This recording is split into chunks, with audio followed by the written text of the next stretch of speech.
Prenons maintenant la réflexion du deuxième jour avec la parole de Dieu. Beaucoup d'hommes nous ont proposé des plans pour rendre le monde meilleur. Meilleure éducation, plus de compétences techniques, programmes politiques nouveaux, organisation plus sage de la société, drogue, sont autant de solutions offertes. Des religions conçues par des hommes, bouddhistes, Baha'is, zen, le yoga qui est si répandu maintenant. Nous sommes présentés, ça nous est présenté comme l'espoir du monde. Quelques-uns même prétendent qu'un code de morale chrétienne sans le Christ est la solution. Toutes ces conceptions sont humaines. Des plans sont faits par des hommes. Ce sont des plans faits par des hommes. Dieu dit dans Isaïe 55, verset 9, « Haut est le ciel au-dessus de la terre, aussi hautes sont mes voix au-dessus de vos voix, et mes pensées au-dessus de vos pensées. » Donc,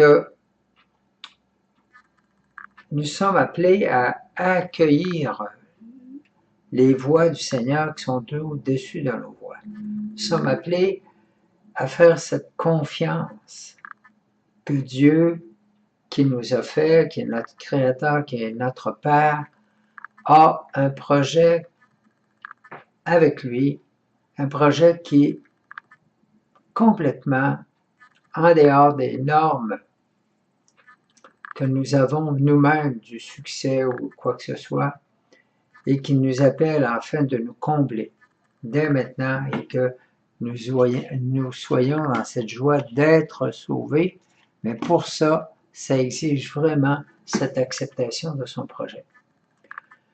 Donc, je vous suggère de venir ici en prière avec le Seigneur et d'exposer vos projets, qu'est-ce que vous auriez aimé ou qu'est-ce que vous aimeriez faire pour l'humanité, comment vous avez pensé, vous, d'amener votre partie, à vous, dans votre vécu, qu'est-ce que votre passage sur la terre vous pourriez amener et qu'est-ce que vous aviez pensé avant de regarder ce que le Seigneur vous proposait.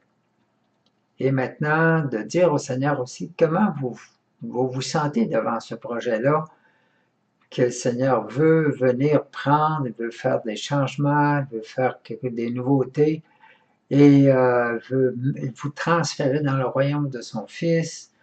Il y a tout un projet pour vous, il vous appelle à venir au travail, à participer à la moisson. Comment vous réagissez devant ça? Quels sont vos questionnements? Et c'est dans cette position-là que je vous invite à prier avec le Seigneur.